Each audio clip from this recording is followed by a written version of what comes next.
Hello, this is Simon, otherwise known as GundamUK, and as you can see, I have been sent this rather awesome HG Gundam 00 Diver Ace kit from armourofgod.co.uk. Do check them out. They are a brand new seller of Gunpla here in the UK and have some very nice prices. And slowly expanding the range of kits they have available, so do check them out if you live in the UK or in Europe. That's armourofgod.co.uk. So I'm going to build and paint this kit. I'm pretty much going to do it as it is out of the box, but perhaps do a more sort of modulated, more interesting sort of paint scheme, maybe add a few details here and there. We'll see how it goes as we go through the build. So let's take a look inside the box and see what we've got. Now, I've built one of these before. One of the first kits I ever built was actually a Gundam 00, so this might be an interesting and somewhat nostalgic build for me. Let's have a look through what runners we have. Lots of different colours, that's for sure. I'm just wondering what the differences are between this one and the original one. I'm sure that Zach has looked at this and explained those differences, as he's very good at spotting these things, but I am not. Here we go. Looks like these are the kind of additional bits here. Okay, yeah, fair amount of runners there. We have some additional instructions. What's this for?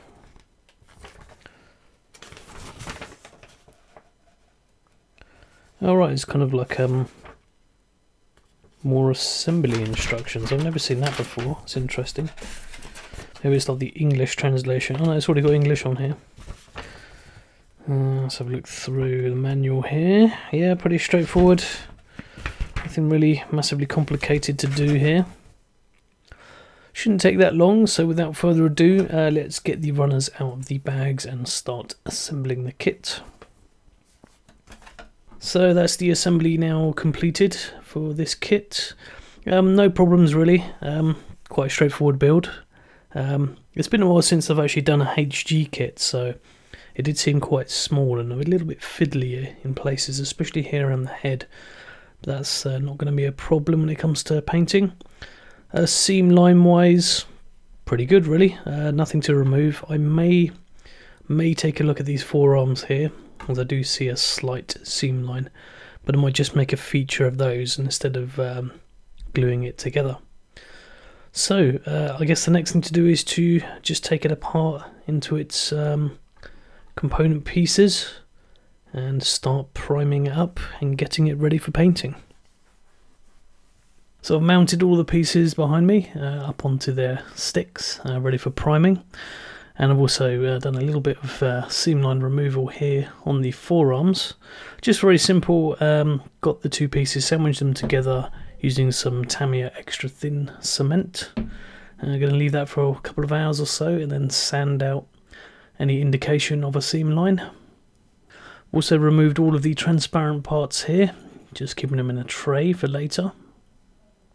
And I've picked out a few colours here that I'm going to use. I'm going to use this quite bright blue here for the blue parts, but I'm going to pre-shade all the blue parts and the white parts using some Mystic Colour Midnight Blue.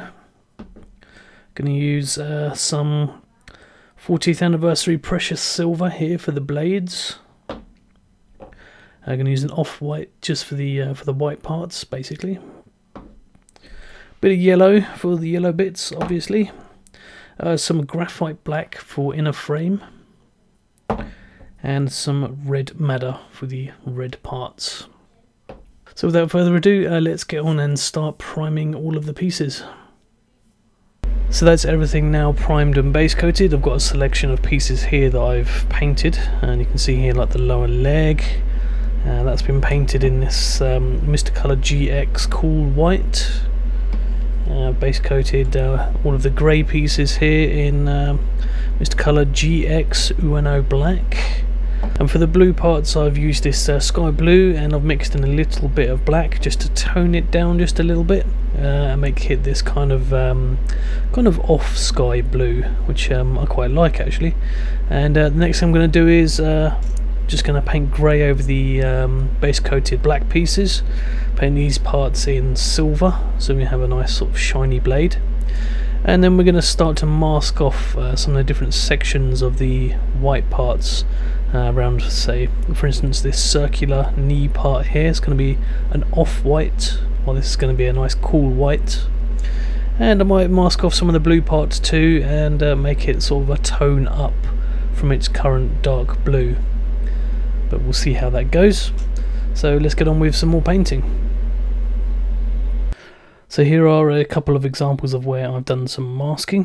One here is the lower leg sections, and this is the kind of place where the GN drives go on the shoulders. It's just like a circular plate, and all I've done is just done it in a very subtly different tone of white. So this is actually a little bit of light grey instead of the bright white that we were using before.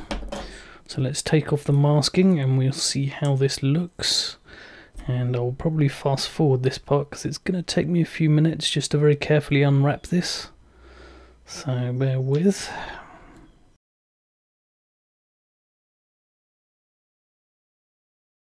Okay, now you can see the difference here. It's a very subtle difference. It's much more obvious not on camera. I'm not so worried about this polycap here because the paint always comes off polycaps and that's all going to be covered up by the ankle piece anyway, so not too fussed about that. So let's see how the other piece looks.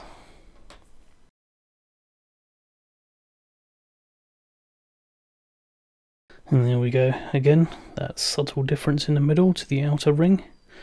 So now I'm going to remove all the masking off of the other pieces that I've done, and then we're going to do a clear coat over the top to prepare it for some panel lining. So that's it for now for this first part of the work in progress series of the Gundam 00 Diver Ace High Grade. If you're after some Gunpla and you live in the UK or Europe, then do head over to armourofgod.co.uk. His range of kits is ever expanding, so do add it to your browser favourites, and I will see you again next time. Bye bye.